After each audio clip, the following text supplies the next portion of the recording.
I don't really go around shouting it out. You live with foster carers? Not that I live with foster carers, but that I live in foster care, but I don't really go around shouting it out. If I'm having a conversation with somebody and that's the topic they're on, I'll talk about it. It's not as if I hide it, but yeah, I don't just bring it up out of nowhere. Because I suppose a lot of people have some preconceptions that all foster children are adopted and stuff. Some people don't know the difference. They think we're all horrible children sent down for murder and whatnot. So yeah.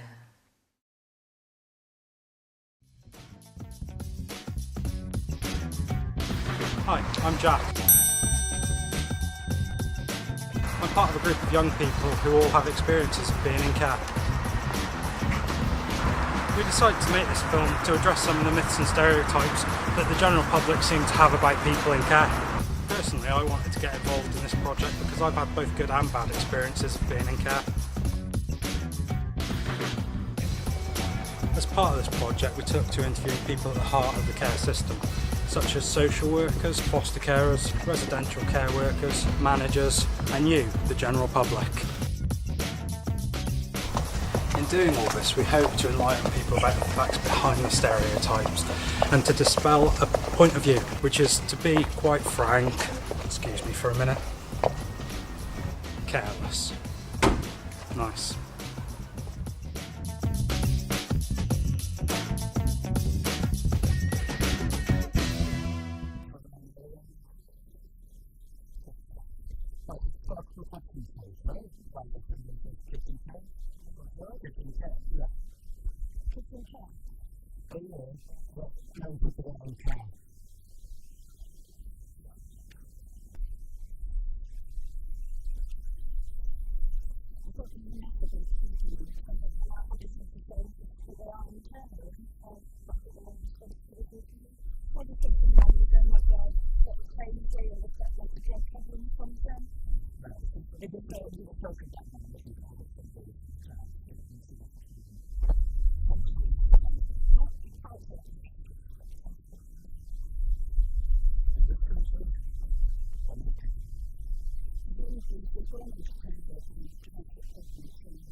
Out of the people you see here, who do you think is in care? That guy in the middle? The person in the end? Let's find out. It's my fault I'm in care. Here we are this evening at the Hive interviewing Caroline Lees and Colin Wright, both from the Leaving Care team. What does a social worker do? It's like, I can't get a word in now, you see. What is the process for a young person going into care? I think most young people, it doesn't just happen like that. It's usually the end of a lot of effort. If it is that a young person does come into care, it's usually because nothing to do with the young person, but it's because of things that are going on in the family in the main. It's not the young person's fault in that sense. It's because lots of things have gone wrong, or that there's a situation that perhaps the family just can't cope for the time being. What do you think is the biggest stereotype that public have about people in care? That they're trouble.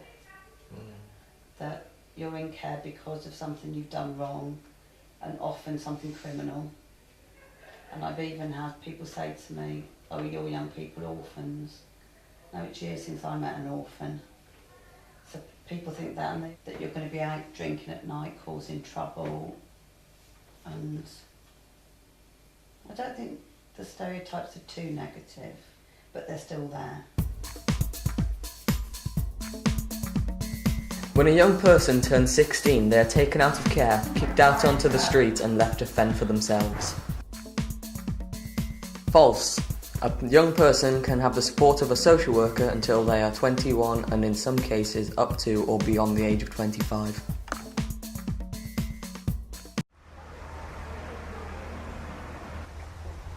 I'll never amount to anything. We're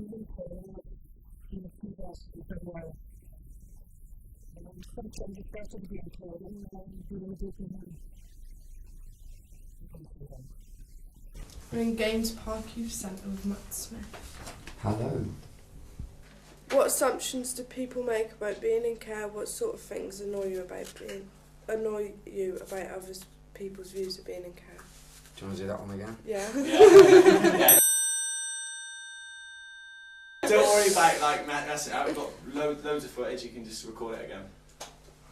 What's your name and what's your job? My name's Matt Smith and I'm a youth worker for Shropshire County Council and a part-time musician. What education and qualifications did you get to help you get where you are today? I got GCSEs, A-levels and a degree. What is your proudest achievement? My proudest achievement was going through university, and the people that had abused me and my brother, I sent them a picture of me with my degree because they never said that I'd amount to anything. So I thought, that would drive me through it, and once I'd done it, I got the certificate next to me, got my girlfriend at the time to take a picture, and I sent it in the post. What assumptions do people make about being in care? What sort of things annoy you about others' views of being in care? Assumptions that you aren't intelligent. I suppose they think as well that you're not going to amount to much, and that you always need to be mothered all the time. Would your life be different if you weren't in care? What would you be doing today? I dread to think, because my biological parents haven't amounted to much, and I think in a weird way, having been put into care is probably the best thing that ever happened to me. Have you got a message for young people in care today? Yeah, I have, yeah. Get off your backsides and do it yourselves, because no one's going to do it for you. And believe in yourselves, and stop blaming other people. You did it quite close to my face then. Most children are taken into care because of their own behaviour. False. The vast majority of young people are removed from their family because they have suffered severe abuse or neglect. I'm not worth employing.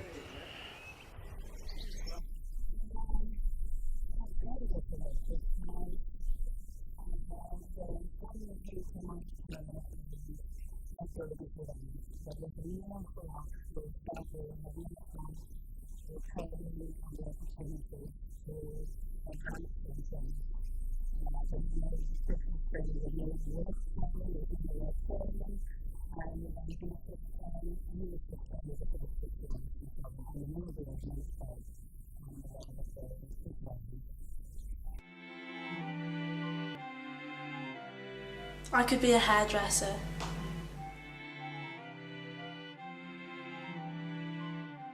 I could be a nurse.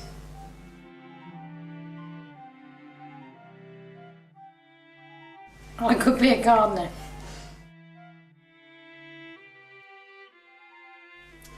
I could be a mechanic. I could be a decorator.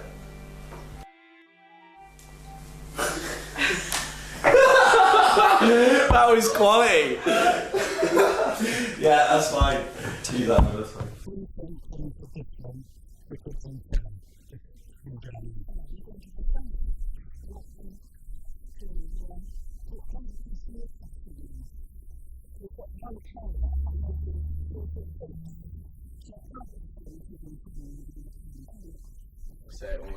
I live in a prison.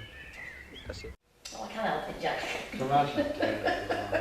Imagine living with me then. You did know this kind of stuff earlier, didn't you? Yeah, this one.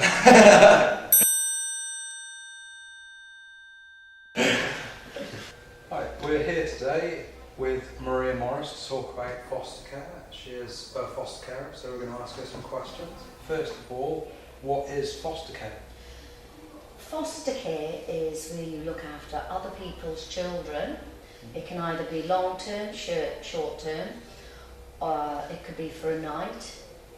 All depends on what needs that the children need and why why they are in care. It could be for a number of different reasons. But you're there to look after these children for whatever reason. So, as a foster carer, you take care of the young people in your own home. So, what's it like?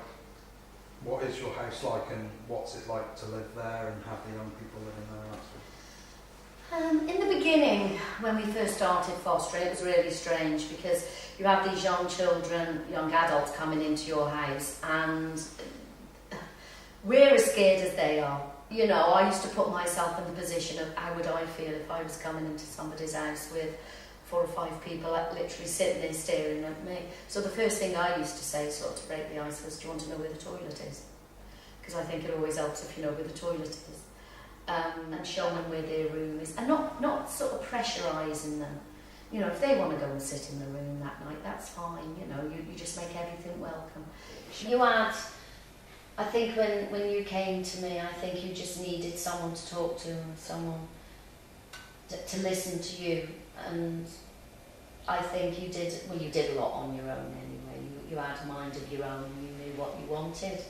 And I think it was just someone there to help you go out and get that. And it was a pleasure to have you in my house. And it's a pleasure to see you when you do come back to my house. And you're welcome any time, and you know that. Yeah. What do you do to make the place homely for young people?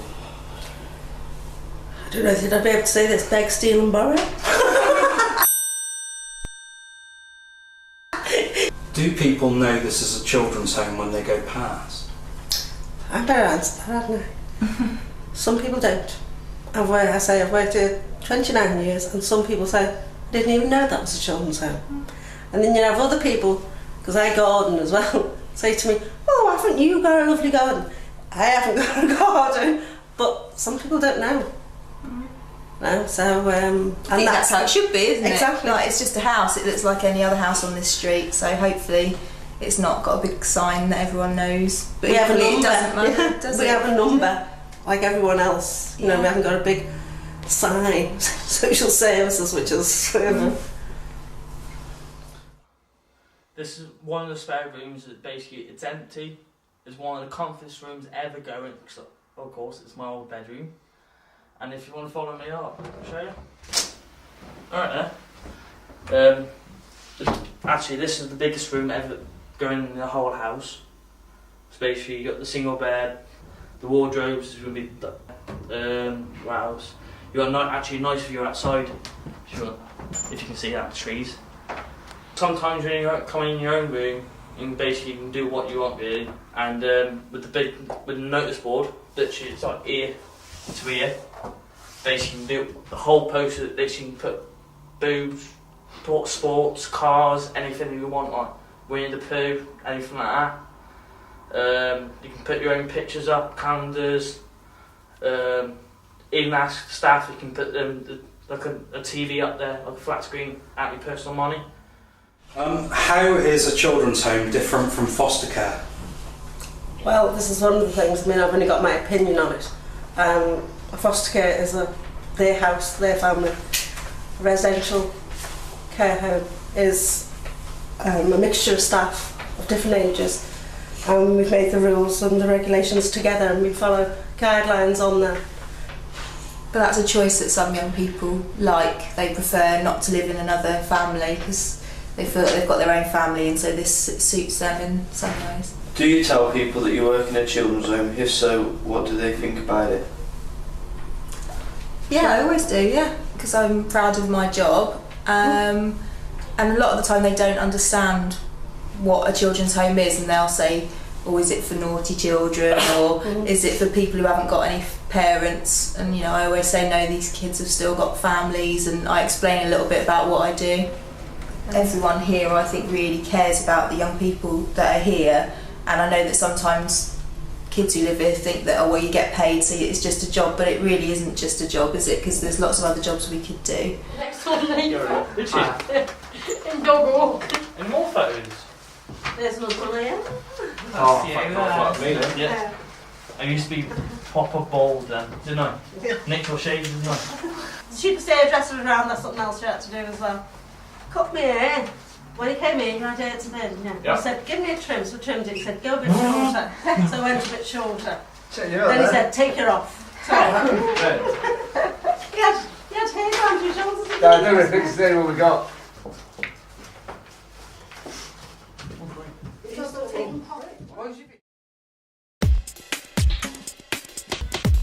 When a young person's in care, they can contact their family. True. If it is safe and not harmful, a young person may still be allowed to have contact with their family.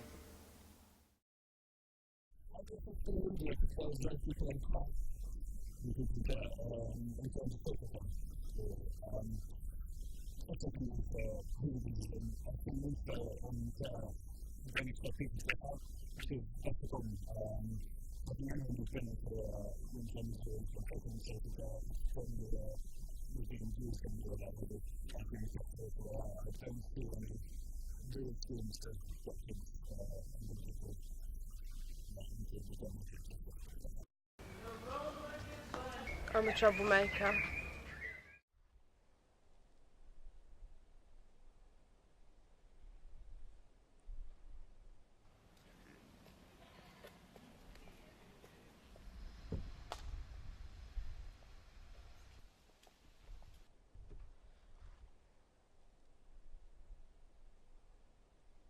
Steal it?